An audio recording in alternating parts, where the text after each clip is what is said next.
What's going on, guys? Welcome to episode 10 of the Everything NYJ podcast. I am, as always, your host, Liam, and I don't want to start off talking politics, and I don't want to get political on this channel because we don't do that here. But, to quote our future Vice President, Kamala Harris, we did it, Joe. We did it. The Jets did it. Joe Douglas did it.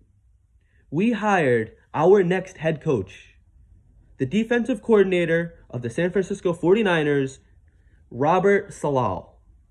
And I'm going to be honest with you guys, I'm excited to have him here, but he was not my first option. He was not my number one choice. I wanted Brian Daboll, who, obviously that didn't work out, and I wanted Matt Campbell, who was never in the Jets cards, right?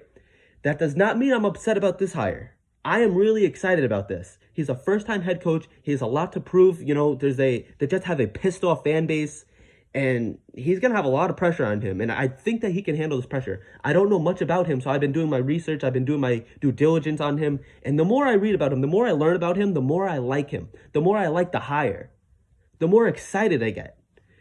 You know, he's a player's coach. He really is. You know, Richard Sherman went out on a limb and said that he loves playing for him. A couple guys on the Jets, you know, such as Quinnen Williams and Mekhi Becton, they were on Twitter saying, let's go. They were all excited about this. A lot of guys are excited about this, right? He's a player's coach. He's almost like a Rex Ryan in a type as well, where he has like that passion and that energy that we love from a head coach. Because the one thing that I did like about Jamal Adams was he motivated the players. He got the players, you know, fired. He got them ready. Todd Bowles and Adam Gase did not do that. They were not motivating anybody. And I really think that Robert Saleh could really get these guys motivated. He's going to have these guys, you know, running through a brick wall for him. And it's going to be really exciting. You know, he's a passionate guy. He's full of energy. He actually, you know, I heard him say in one of the press conferences that he did, I think it was right before the Super Bowl, that he runs the stadium before games to calm himself down and get himself focused. And that's amazing, right? It's going to be exciting. That's all I can say, right? So let me give you guys a little backstory on how he got into the NFL, right? It's a quite interesting story, actually. So he's a Michigan guy. He's from Michigan, and he worked as a credit analyst somewhere in Detroit. And his brother, David, worked in the World Trade Center during the 9/11 attacks. And his brother was able to escape. And at that moment, I guess it touched Robert, as it would touch anybody. And Robert realized that life was too short not to do what you love to do. So then he pursued his dream as an NFL, you know, becoming the NFL head coach. So, you know, less than a year later, he became the Michigan State defensive assistant from 2002 to 2003. So he actually played for Michigan too. He was he was a starting tight end for Northern Michigan University from 98 to 2002, I believe it was.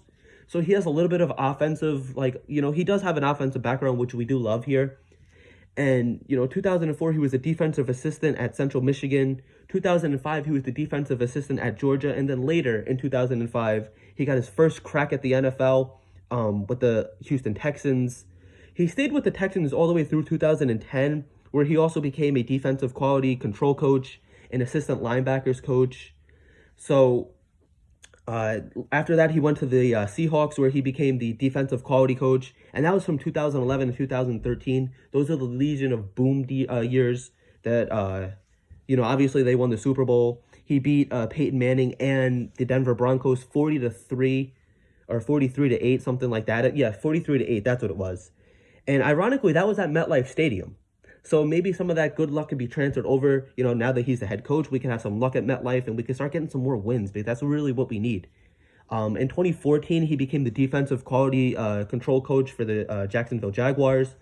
And then in 2017, he became the defensive coordinator of the 49ers. He went to the Super Bowl last year, so he does have that winning culture. He has that Super Bowl experience. And it makes it a really exciting hire. You know, there's a lot to look forward to. He has that culture that, you know, the Jets and Joe Douglas brag about, that, you know, we're going to instill. And he has a lot to prove. It's going to be really exciting to watch, right? And I'm going to keep it short. This is going to be a really short episode.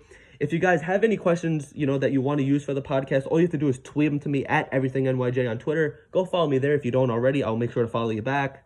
Anyways, I'm going to keep it short. Thank you guys for watching this. Go Jets. I'm super excited about this, as you guys should be too. And I'll talk to you guys next time. Thank you.